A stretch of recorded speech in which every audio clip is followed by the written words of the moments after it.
way back in the day, when I was a lieutenant colonel in the Air Force, I was stationed at the Pentagon, and two things happened. One was that a famous news anchor, Tom Brokaw, went on TV, and he told everyone that we had about 450,000 homeless veterans in America, and on any given night, there were as many as 1.2 million of us. And the next day, everyone at the Pentagon was talking about it, and the VA was denying it, not because they were being malicious about it. It was because they just didn't have a handle on what the problem was at the time. At that time, I was a logistics officer working on the Joint Staff, helping to build plans for us to go to war to move 560,000 men and women to the desert. And I can promise you, we all raise our hand, and we all know that some of us may make the ultimate sacrifice, and others will come back injured or wounded, but none of us ever thought we'd come back and be homeless. So I made a promise to myself that when I got back home, which is Worcester, Massachusetts, if there was anything going on with homeless veterans in our community, I'd try to get involved. And about a year later, I got reassigned to Hanscom Air Force Base, and I got involved in a grassroots effort with some Vietnam veterans. And we took over the old abandoned National Guard Armory in Worcester, downtown Worcester, and we started a homeless shelter for veterans. Turns out that we were the 5th shelter to open up in the country. And we are now, 30 years later, we are now the largest supportive services agency for veterans and their families in New England. And we also have programs in Montana and North Dakota. And the reason why I tell you that is because there's just no way that we can do enough for our veterans who are serving our country in combat zones or even in peacetime. I tell you that it's a very, very difficult job. And the suicide rate, as you know, is extremely high. And what would surprise you is that the unemployment rate is extremely high as well. So Veterans Inc. has been trying very, very hard to fill that gap so that our men and women who've served our country honorably can get a leg up when they get back home. You do so many different things now, and one of those things is job training, right? That's correct. So what we learned way back in the day, and we didn't know what we were doing, and to be quite honest, I thought this was going to be a community service project, and we'd be in and out of it in 3 to 5 years kind of thing. Huh. No one ever thought that we would still be doing this all these years later. And when we had the 60-day emergency shelter, we ran a dry shelter. So when a veteran came to stay with us, we fed them, we gave them clean clothes, we gave them a safe place to stay. And after about 60 days, they'd go about their business. And we couldn't figure out why they'd show up on our doorstep, 3-4 months later, and we'd have to do the whole thing all over again. Then we realized that we were missing something. And we call it, the triangle of needs. And so basically now, what we figured out over all those years is that we first had to learn what the veterans' problem was. Do they have medical, legal, mental health issues? So that would be the base of the triangle. And once we determined that and we helped stabilize them in that area, we went to the second leg of the triangle, and we called it employment and training. So we knew that they need to be gainfully employed. They didn't need to work the grave shift hour at some corner store. They needed to get a real job, and they would need to go back to contributing again, just like they did when they were in the military. And then the third leg of the triangle was housing. So we wanted to make sure that after they got stabilized with their medical, their mental health, and their legal issues, and then we gave them a job and some training, that we got them proper housing so that they could be back and mainstreamed in society. And that's how we changed everything. And when you say housing, this would also include, at times, their families too, right? Well, that's a funny thing, and I'm glad you said that, because even to this day, the Department of Veterans Affairs does not support the families. They only support the veteran. We were the first in the country to open up in-house services to women veterans. And we were very proud of that. But that wasn't enough, because even though there are many dads that are single dads, most single parents are moms, and they had a child or two in tow.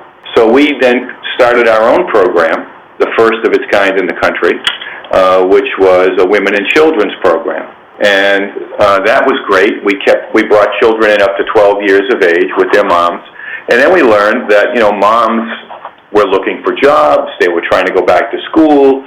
They were trying to get themselves all situated with their counseling appointments. They were looking for apartments. And we needed to add a component to that. And Lisa was very instrumental in that, and she created a preschool program for the moms, which still exists today, and that was another first in the country. So we run a women and children program that has preschool support for our female veterans.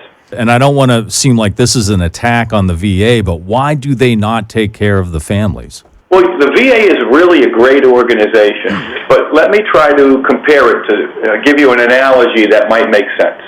So if we were in Boston Harbor and there's this big ship in Boston Harbor, and this big ship is kind of lumbering in the harbor trying to turn itself around, but this ship has everything. It has, maybe it's an aircraft carrier, and it's got all the equipment that you can imagine on it.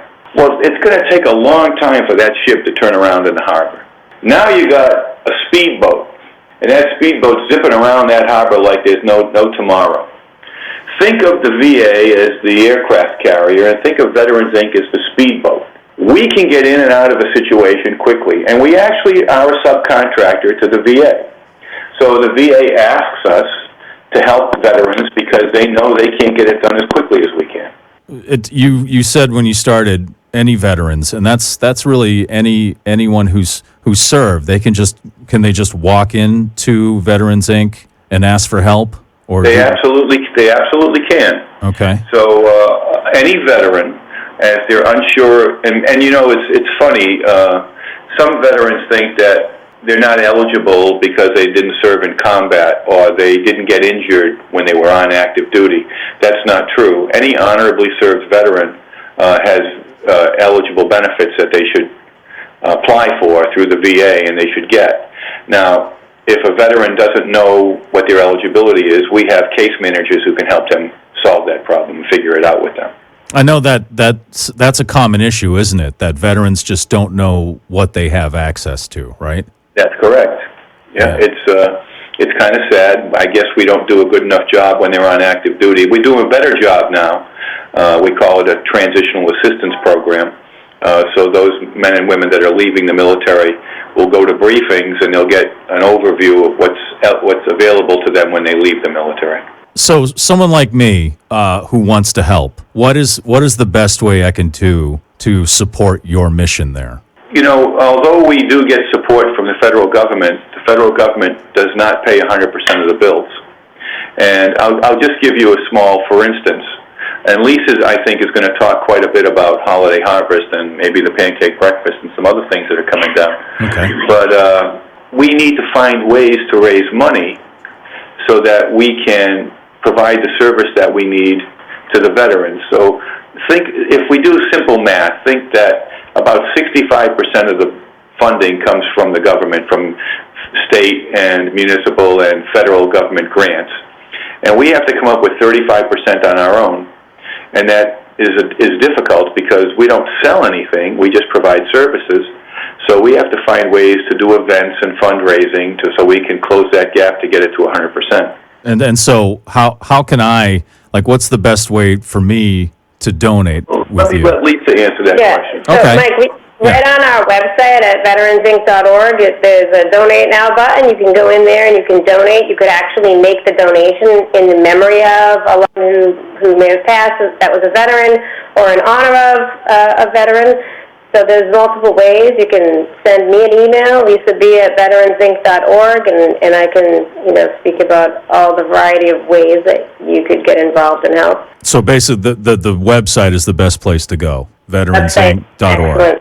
Yeah. Okay. And that's where you have listed the events that Vincent was talking about, and one is happening Thursday, and that's the Pancake Breakfast. Tell us a little bit about that. Yeah, well, we had to just back up a little bit. We just ended our 5K road race we had over the weekend. We had an outstanding turnout. So if anyone is listening that was in attendance, I want to say thank you to them. Nice. And thank you to Wormtown Brewery for being an extremely gracious host to us as well. It was an outstanding event, and we couldn't be more happy with the turnout.